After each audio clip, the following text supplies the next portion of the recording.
I want to remind everybody, Deshaun Watson was a better high school quarterback than Patrick Mahomes. Deshaun Watson was a better college quarterback than Patrick Mahomes. And 1 year into the league officially, Deshaun Watson was better than Patrick Mahomes. Remember when he was setting records, Deshaun's first year? He's like just going crazy. A couple years later, look at him. One guy runs the league. The other is bailing water. Deshaun Watson looked overwhelmed.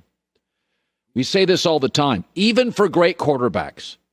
I watched that game last night. You know what I thought of? Joe Burrow.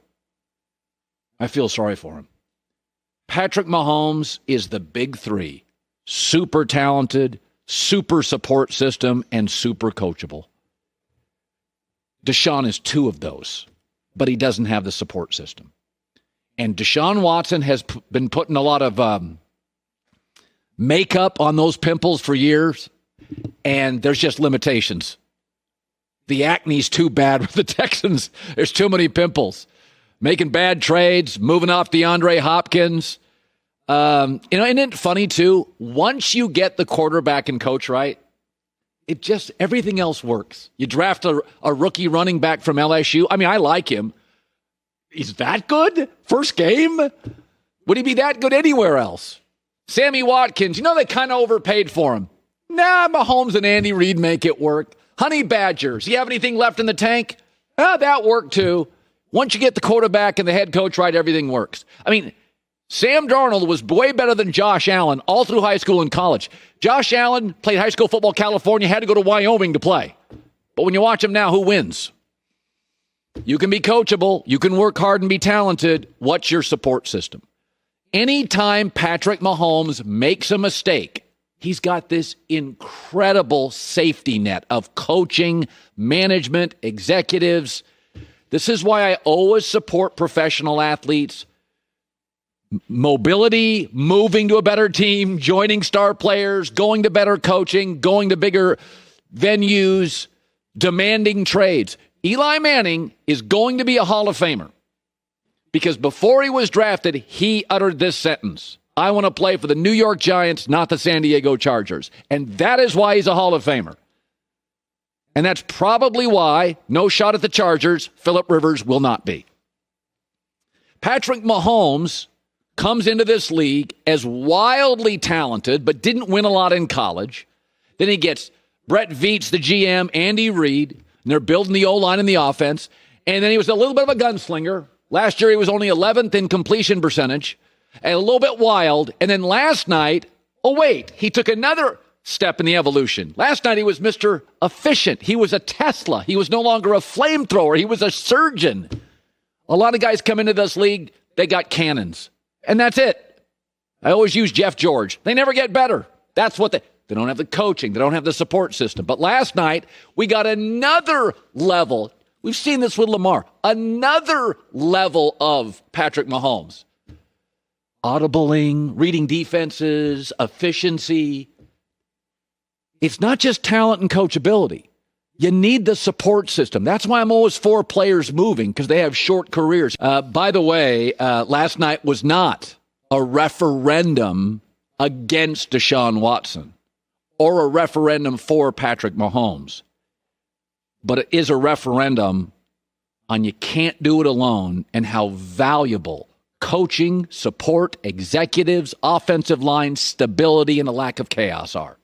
So there are a new head coach or a new quarterback on your roster who is starting for 9 NFL teams this weekend. I have 8 losing. I think Carolina with Teddy Bridgewater will beat the Raiders. Other than that, I have them all losing. I have Tom Brady losing. My one big NFL prediction this year, same quarterback and head coach with no OTAs and no camp is a big advantage. I also think there's a weird fit for Tom Brady in Tampa. This wide receiver core, this tight end core is built to throw the ball down the field. Translation, the offensive line is going to be really important. Tom doesn't like to get hit. Old quarterbacks do not like to get hit. They like their knees protected. They want to go to their kids' high school football games and not limp around the field. Young quarterbacks are a tad more daring until they get hit for a few years, and then they don't want to get hit. Tom Brady's got a wide receiving core. Mike Evans, Chris Godwin, really, really good tight ends. They're going to throw the ball down the field, and that's who the head coach is. And Breeze and Brady in the last 4 or 5 years, as they've aged, are winning games at the line of scrimmage, checking down, being smart, getting out, audibling out of blitzes into efficiency, slot receivers, rarely throwing deep. This is a roster that should throw the ball deep. What does that mean? The offensive line is going to tell me. If you told me right now the grade of the Tampa Bay offensive line at Thanksgiving, I would tell you what their record would be.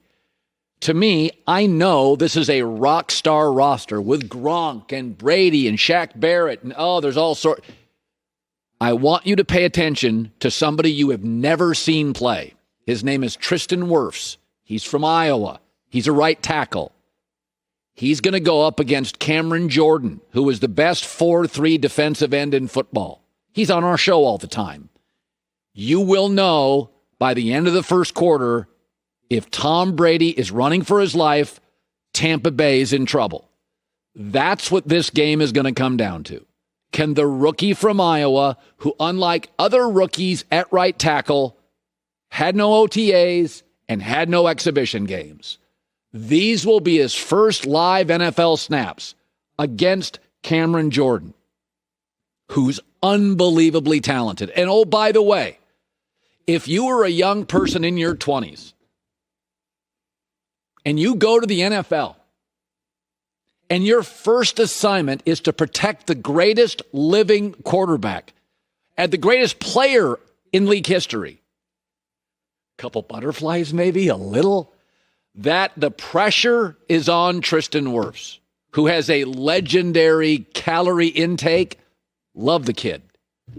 But you talk about a rough opening assignment, best 4-3 DE in the NFL.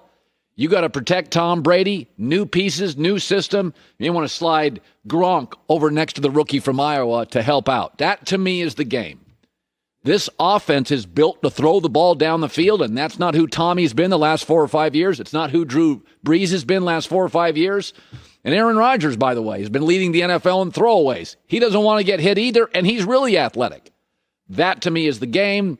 I think Tommy and the Buccaneers lose, and I think 8 of the 9, new coach, new system, or new quarterback on the roster who is starting. I don't count the Chargers because Tyrod Taylor was there. I have 8 of 9 losing. Hi, everybody. Thanks for watching. Subscribe here to get the latest from the show. Also, be sure to check out more of the best clips from The Herd or go watch a few segments from other shows on FS1.